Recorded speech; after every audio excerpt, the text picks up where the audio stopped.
बढ़ते आगे खबरें अब कुछ विस्तार से रुक करेंगे हरियाणा का। हरियाणा विधानसभा चुनाव से जुड़ी बड़ी खबर सामने आ रही है। कांग्रेस की आज तीसरी लिस्ट आ सकती है। आज कई बड़े नामों का ऐलान हो सकता है। रणदीप सिंह सुरजेवाला को टिकट मिल सकता है। कुमारी शैलजा को भी टिकट मिल सकता है। इस सूची में कुमारी शैलजा और रणदीप सिंह सुरजेवाला का नाम हो सकता है। अब तक 41 उम्मीदवारों की घोषणा की जा चुकी है और अब तीसरी लिस्ट का हर किसी को इंतजार है। वहीं भारतीय जनता पार्टी की भी लिस्ट का ऐलान हो सकता है, लेकिन कांग्रेस की पार्टी को लेकर लगातार कई तरह के कयास लगाए जा रहे हैं। कई नामों का ऐलान आज होना है।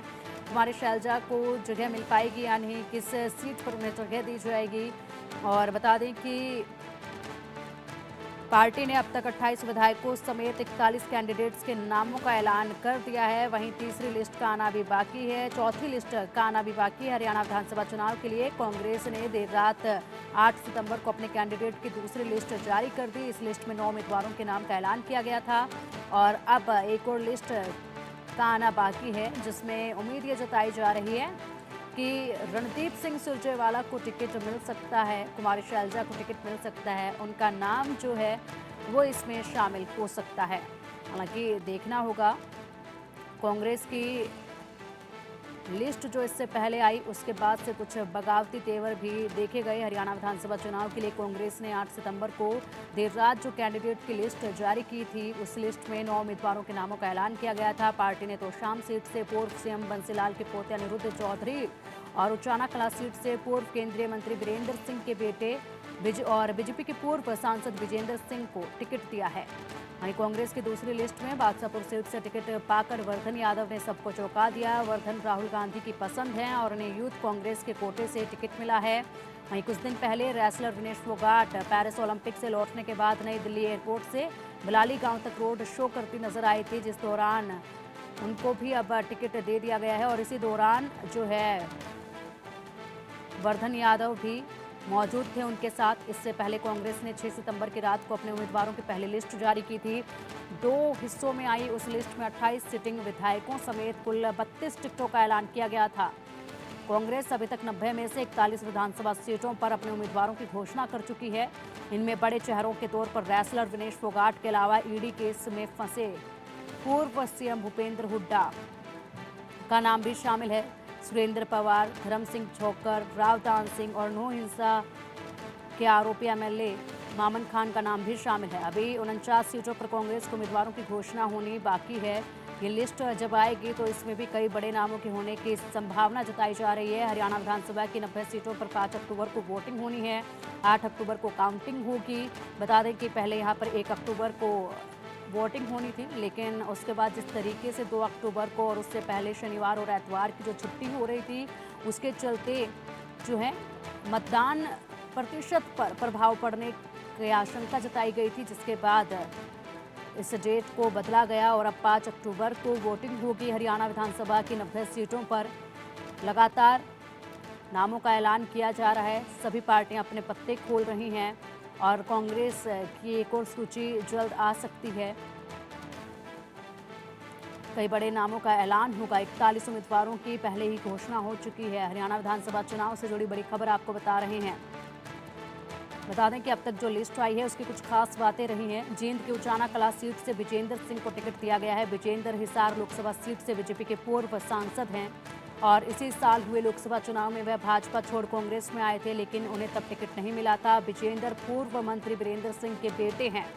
वहीं फतेहाबाद की टोहाना सीट से कांग्रेस ने परमवीर को टिकट दिया है। यहां से जजपा के पूर्व प्रदेश अध्यक्ष निशांत सिंह को झटका दिया है। वह चुनाव से पहले इसी सीट के लिए कांग्रेस में शामिल हुए थे, लेकिन उन्हें यहां से टिकट नहीं दिया गया। भिवानी के तोशाम सीट से भाई बहन का मुकाबला होगा। बीजेपी ने यहां से श्रुति चौधरी को टिकट दिया है, तो वहीं कांग्रेस ने अब उनके चचेरे भाई अनिरुद्ध चौधरी को टिकट दे दिया है। श्रुति बंसीलाल के बेटे सुरेंद्र चौधरी किरण चौधरी की बेटी है, जबकि अनिरुद्ध बंसीलाल के दूसरे बेटे रणवीर महिंद्रा के बेटे हैं। और चलिए अधिक अपडेट के लिए कनिका कटिहार हमारी सहयोगी हमारे साथ है। कनिका, आज कांग्रेस के बचे हुए नामों की घोषणा हो सकती है, क्या लगता है कि क्या आज ही ये नामों की घोषणा कर ली जाएगी और कौन से बड़े नाम आज की लिस्ट में हो सकते हैं? देखिए, बिल्कुल हरियाणा विधानसभा चुनाव के मद्देनजर जो है वो कांग्रेस पार्टी ने अभी तक 41 नामों की सूची जो है वो जारी कर दी है, जिसमें कई बड़े चेहरे हैं। और खास तौर पे सिटिंग एमएलए है उनको टिकट दिया गया है, उनको दोबारा से रिपीट किया गया है। लेकिन संभवतः कहा जा रहा है कि अब जो है हरियाणा चुनाव के मद्देनजर जो है कांग्रेस पार्टी अपनी अगली लिस्ट भी जारी कर सकती है, जिसमें बड़े चेहरे और बड़े नाम जो है वो शामिल हो सकते हैं, क्योंकि अब जो बची हुई सीटें हैं उसमें ये देखा जाएगा कि कितने लोगों को कितनी टिकट मिली है। और खास तौर पे जब हम हरियाणा की बात करते हैं तो हुड्डा, सैलजा और रणदीप सुरजेवाला ये 3 बड़े चेहरे हैं जिनको पार्टी साधने की कोशिश करती है, क्योंकि अगर कुमारी सैलजा की बात करें तो वो खुद बोल रही है बार-बार कि वो चाहती है कि चुनाव लड़ना और विधानसभा चुनाव लड़ना। तो क्या कुमारी सैलजा पे कोई सहमति बनी है? क्या आलाकमान चाहता है? इस पर भी कहीं ना कहीं सस्पेंस क्लियर होगा। इसके अलावा रणदीप सुरजेवाला जो कि राज्यसभा के सांसद है, लेकिन वो भी चाहते हैं कि वो विधानसभा का चुनाव लड़े, तो कहीं ना कहीं उसको लेकर भी जो है परिस्थिति क्लियर होगी कि रणदीप सुरजेवाला को टिकट देगी पार्टी या उनके बेटे को कैथल से टिकट देगी। कहीं ना कहीं इस लिस्ट में अभी 2 बड़े चेहरे होंगे जिनके ऊपर कहीं ना कहीं फैसला किया जाएगा। लेकिन हरियाणा को लेकर बात करें तो कल आम आदमी पार्टी ने अपनी 20 उम्मीदवारों की लिस्ट जारी करी और उसके बाद कांग्रेस पार्टी और आम आदमी पार्टी के बीच में जो गठबंधन की बात चल रही थी वो लगभग खत्म हो चुकी है। लेकिन कांग्रेस पार्टी का ये कहना है कि आम आदमी पार्टी ने जो है उनके ऑफर को एक्सेप्ट नहीं किया। कांग्रेस चाहती थी कि वो गठबंधन करे और एक बड़े लेवल पे एक मैसेज देने की कोशिश करे कि इंडिया अलायंस जो है वो इंटैक्ट है, बिखरा हुआ नहीं है। लेकिन आम आदमी पार्टी की ओर से कहीं ना कहीं जो रिस्पॉन्स नहीं आया, जिसके मद्देनजर जो अलायंस है वो अब खत्म हो गया है। तो अगर कांग्रेस पार्टी की बात करें तो अब 90 सीटों पे कांग्रेस पार्टी भी चुनाव लड़ रही है, वहीं आम आदमी पार्टी भी और बीजेपी भी है। तो कहीं ना कहीं हरियाणा का चुनाव जो है बड़ा दिलचस्प है।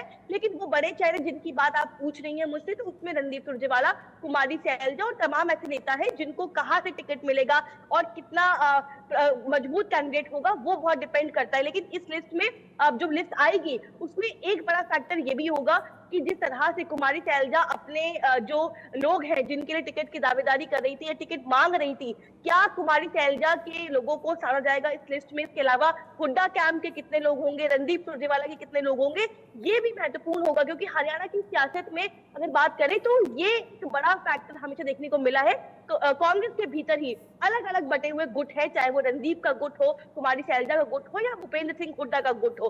तो उन गुटों को साधने के लिए किस तरह से कांग्रेस पार्टी जो है रणनीति बनाती है और किन लोगों को मौका देती है, ये अपने आप में बड़ा दिलचस्प होगा अगली लिस्ट को लेकर। संभवतः कहा जा रहा है कि कांग्रेस पार्टी अपनी चौथी लिस्ट जो है वो अब जारी कर सकती है। हालांकि आम आदमी पार्टी से अलायंस को लेकर ही लिस्ट को रोका गया था, लेकिन लगभग जो है सीटों पर मंथन हो चुका है, फैसला हो चुका है। 10 से 12 सीटें ऐसी हैं जहां पर फैसला नहीं हुआ है, जो कि कांग्रेस आलाकमान को तय करना है। लेकिन बची हुई सीटों पर लगभग फैसला हो चुका है। संभवतः ये कहा जा रहा है कि आज शाम तक अगली लिस्ट जो है वो कांग्रेस पार्टी जारी कर सकती है। ठीक है कनिका, इसी के साथ ये भी जानना चाहेंगे आपसे कि आम आदमी पार्टी ने अभी तक सिर्फ 20 ही नामों का ऐलान किया है और अभी 70 नामों का ऐलान होना बाकी है, क्योंकि 90 विधानसभा सीटों पर चुनाव लड़ने की बात आम आदमी पार्टी के द्वारा की गई थी। वहीं अगर बात करें तो कांग्रेस की अभी ये लिस्ट आनी बाकी है, मंथन लगातार जारी है। क्या एक बार फिर से कोशिश हो सकती है कि गठबंधन को लेकर? देखिए बिल्कुल, जब कल आम आदमी पार्टी की जो तमाम बयान आए उसके बाद जो लिस्ट आई 20 नामों को लेकर, उसके बाद मल्लिकार्जुन खड़गे जो कि राष्ट्रीय अध्यक्ष है उनसे सवाल भी पूछा गया, तो उन्होंने कहा है कि जो गठबंधन के नेता है जो बातचीत कर रहे हैं, हालांकि एक राउंड हो सकता है। अब जो लिस्ट कल आई है आम आदमी पार्टी में, उसमें अगर आप देखेंगे तो वो 11 सीटें ऐसी हैं जहां पर कांग्रेस पार्टी ने भी अपने उम्मीदवारों का ऐलान किया है, उम्मीदवार उतारे हैं। यानी कि उन 11 सीटों में 20 में से 11 सीटें ऐसी हैं जहां पे कांग्रेस, आम आदमी पार्टी और बीजेपी त्रिकोणीय मुकाबला देखने को मिलेगा, क्योंकि तीनों ही बड़ी पार्टियां हैं। वहीं अगर गठबंधन की बात करें तो मुझे लगता है क्योंकि दीपक बावरिया लगातार इस पूरे मामले को लेकर बातचीत कर रहे थे, लेकिन बीते दिन जो है उनकी तबियत खराब हो गई, जिसके कारण वो बातचीत नहीं कर पाए। तो संभवतः अगर राहुल गांधी खुद चाहते हैं कि अलायंस किया जाए तो कांग्रेस जो है वो कोशिश करेगी कि आम आदमी पार्टी के साथ एक आखिरी दौर की बैठक करे, बातचीत करे और जो बची हुई सीटें हैं उस पे एक आम सहमति बनाने की कोशिश करे। लेकिन हमारे सूत्रों का कहना है कि कांग्रेस पार्टी जो है वो नाराज है इस बात से कि आम आदमी पार्टी की ओर से पहले तो कोई रिस्पांस नहीं दिया गया, और दूसरा ये कि आम आदमी पार्टी ने जो अल्टीमेटम देकर कांग्रेस को एक अल्टीमेटम दिया और कहा कि हम लिस्ट जारी कर देंगे, और लिस्ट जारी कर दी, उसके बाद भी कोई फैसला नहीं किया। कांग्रेस पार्टी के जो नेता है वो इस बात से नाखुश है कि इस तरह की चीजें नहीं करनी चाहिए थी। हालांकि कांग्रेस पार्टी ने जो ऑफर दिया था, आम आदमी पार्टी उसके बारे में सोचती तो एक सकारात्मक जो है गठबंधन के पहलू जो है वो नजर आते। तो कहीं संभवतः एक लास्ट राउंड की कोशिश जरूर की जाएगी। बिल्कुल। और अभी तक अगर देखा जाए कनिका, तो यहाँ पर आला कमान जो है अपने कांग्रेस और आम आदमी पार्टी को एक साथ हरियाणा में लाने में अभी तक तो असफल रही है। हालांकि देखना होगा कि इस नामों के ऐलान से पहले क्या गठबंधन को लेकर बड़ी खबर आ सकती है यानी, या फिर दोनों ही पार्टी अपने अलग अलग राह पर चलती हुई नजर आएंगे। फिलहाल शुक्रिया आपका इन तमाम अपडेट्स के लिए। नजर आप बनाए रखेगा, अपडेट आपसे हम लेते रहेंगे। वहीं हरियाणा विधानसभा चुनाव से एक और जुड़ी बड़ी खबर आपको बता दें, आज बीजेपी की भी दूसरी लिस्ट आ सकती है। बचे हुए 23 उम्मीदवारों के नामों का आज ऐलान हो सकता है। पहली लिस्ट में 67 उम्मीदवारों के नामों का ऐलान हो चुका है और अब एक और लिस्ट भारतीय जनता पार्टी की भी आ सकती है। कई बड़े नामों की संभावना यहाँ पर भी जताई जा रही है। खास बात यह है कि जुलाना सीट पर भी इसी लिस्ट में नाम आने की संभावना है, जहां से विनेश फोगाट जो है वो चुनाव लड़ेंगे। और ऐसे में विनेश फोगाट के सामने भारतीय जनता पार्टी किस उम्मीदवार को उतारती है, ये देखने वाली बात होगी। हर किसी को इस सीट पर अब इंतजार है, क्योंकि कांग्रेस ने विनेश फोगाट को जिस तरीके से जुलाना सीट से टिकट दिया है, उम्मीदवार बनाया है, ऐसे में कयास तरह तरह के लगाए जा रहे हैं कि विनेश फोगाट के सामने भारतीय जनता पार्टी चुनावी रण में किस खिलाड़ी को उतारती है और किससे भिड़ंत होगी विनेश फोगाट की, ये देखना होगा इस मैदान में। और इस सीट को लेकर लगातार कई तरह के कयास लगाए जा रहे हैं। अधिक अपडेट के लिए हमारे सहयोगी संजय शर्मा जी हमारे साथ हैं। संजय जी, देखिए जिस तरीके से पहले ही लिस्टों का नामों का ऐलान हो चुका है, अब दूसरी लिस्ट भारतीय जनता पार्टी की आने वाली है, जिसमें कुछ बचे हुए नामों का भी ऐलान हो जाएगा, जिस पर निगाहें सभी की टिकी हुई हैं। सबसे बड़ी जो नजरें टिकी हुई हैं वो है कि इसी लिस्ट में वो नाम भी सामने आना है जो विनेश फोगाट के सामने चुनावी मैदान में उतरेंगे। बिल्कुल 23 नाम जो बीजेपी लिस्ट लेकर के आ रही है, कल रात को चर्चा हो चुकी है।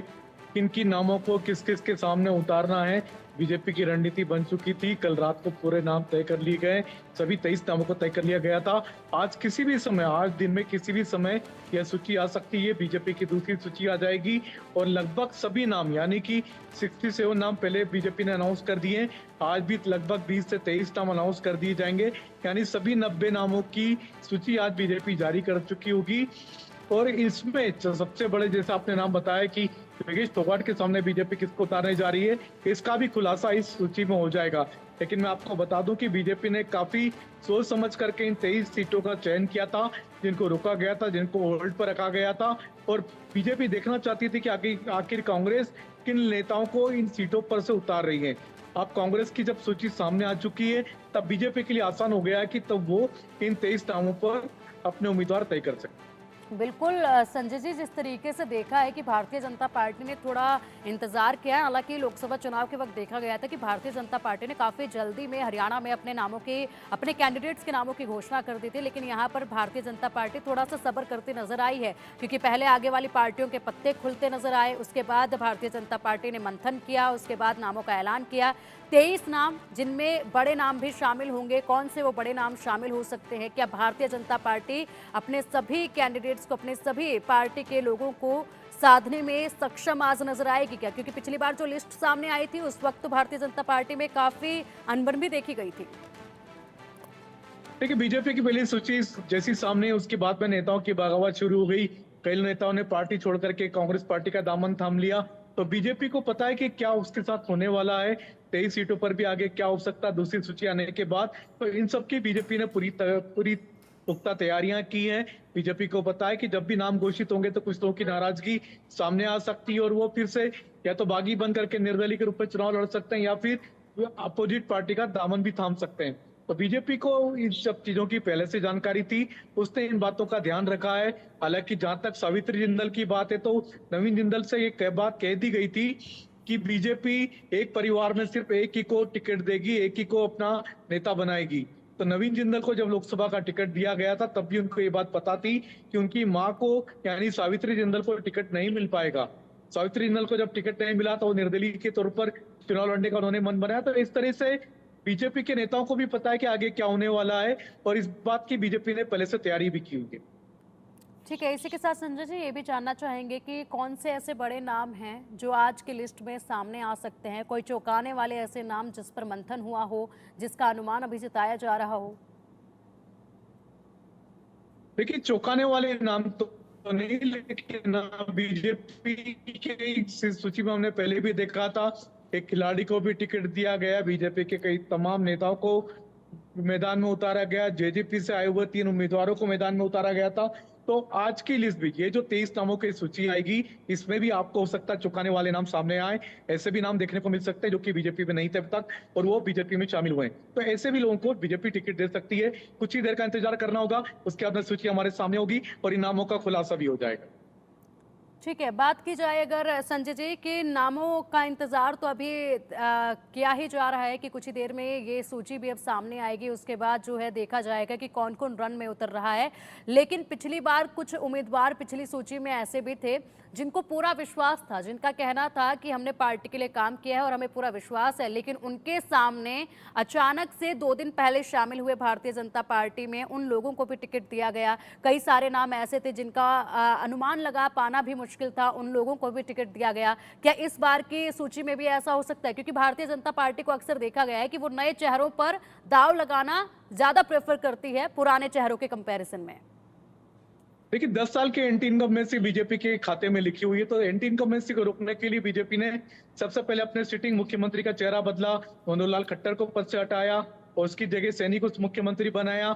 नो सिटिंग, पहली सूची में हमने देखा 9 सिटिंग विधायकों के टिकट काटे, 3 मंत्रियों के टिकट काटे। तो दूसरी सूची में भी बीजेपी की इस सूची में भी हम देख सकते हैं कि कई सारे सिटिंग मौजूदा विधायकों के बीजेपी टिकट काट सकती है, क्योंकि एंटी इनकम्बेंसी से निपटना बीजेपी की सबसे बड़ी चुनौती है। लगातार तीसरी बार बीजेपी सरकार बनाने की तैयारी कर रही है, तो बीजेपी को अपने चेहरे भी बदलने होंगे, एंटी इनकम्बेंसी से भी निपटना होगा। ठीक है संजय जी, बहुत बहुत शुक्रिया आपका। अपडेट आपसे हम लेते रहेंगे। दिन भर इंतजार इस लिस्टों को लेकर बना हुआ है जनता का भी, और जिस तरीके से कौन कौन आज रणभूमि में उतरने वाले हैं उनके नामों का ऐलान कांग्रेस भी कर सकती है और भारतीय जनता पार्टी भी। इन लिस्टों का इंतजार हर किसी को है। लाल शुक्रिया आपका इन तमाम अपडेट्स के लिए। हरियाणा विधानसभा चुनाव से जुड़ी एक और बड़ी खबर सामने आ रही है। सीएम सैनी आज नामांकन दाखिल करेंगे। लाडवा से सीएम सैनी आज नॉमिनेशन भरेंगे और भव्य कार्यक्रम आज के दिन देखा जा सकता है। बता दें कि अब वो वक्त आ चुका है। ये तस्वीरें देखिए, पूजा अर्चना करते हुए सुबह सवेरे की तस्वीरें हैं जब सीएम सैनी ने आज पूजा अर्चना की है और ऐसे में नामांकन दाखिल करने का वक्त है। बता दें कि सीएम पद की जो टिकट है वो बदली गई है। करनाल जो सीएम सिटी कही जाती थी वहां से अब टिकट नहीं है। ऐसे में कुरुक्षेत्र से, लाडवा से सीएम सैनी अपना नॉमिनेशन भरेंगे और उससे पहले पूजा अर्चना, हवन यज्ञ जो है वो किया गया है। तस्वीरें आपके सामने हैं। सीएम सैनी जिन्हें काफ़ी कम वक्त मिला है मैदान में, क्योंकि कुछ वक्त पहले ही उन्हें जो है हरियाणा की बागडोर संभालने के लिए दे दी गई, मुख्यमंत्री उन्हें बनाया गया। ऐसे में सीएम पद के तौर पर उन्होंने काफ़ी कम वक्त हरियाणा में काम किया है और अब उनके ऊपर जिम्मेदारियां काफ़ी हैं, उनसे उम्मीदें काफ़ी हैं। कितना उम्मीदों पर खरा उतर पाते हैं, किस तरीके से इतने कम वक्त में लोगों का विश्वास उन्होंने जीता है, ये देखना होगा, क्योंकि यहाँ पर निगाहें सभी की मुख्यमंत्री चेहरे को लेकर ही टिकी हुई हैं।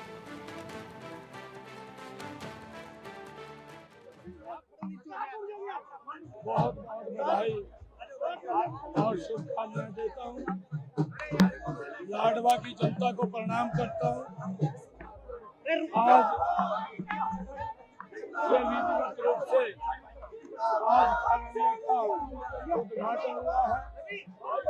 इसके बाद लाडवा के लोगों का आशीर्वाद मैं जाऊंगा और लाडवा के लोगों का जो प्यार, जो आशीर्वाद जो मिल रहा है वो अतुलनीय है। मैं सभी लाडवा के लोगों का दिल से धन्यवाद करता हूँ। मेरा सौभाग्य है कि इस लाडवा की ऐतिहासिक भूमि से, क्योंकि यहाँ के लोगों ने मुझे पहले सांसद यही से चुना और भाई के रूप में मुझे चुनने के लिए जा रहे हैं। मैं सभी का बहुत तो सीएम सैनी आज लाडवा से नामांकन दाखिल करेंगे। बता दें कि इससे पहले सीएम सैनी ने चुनाव कार्यालय का उद्घाटन किया है, जहां पर हवन किया गया, पूजा अर्चना की गई है और चुनाव कार्यालय की ये तस्वीरें आपने देखी जिसमें सीएम सैनी ने हवन यज्ञ किया और अब लाडवा से आज वो नामांकन दाखिल करेंगे।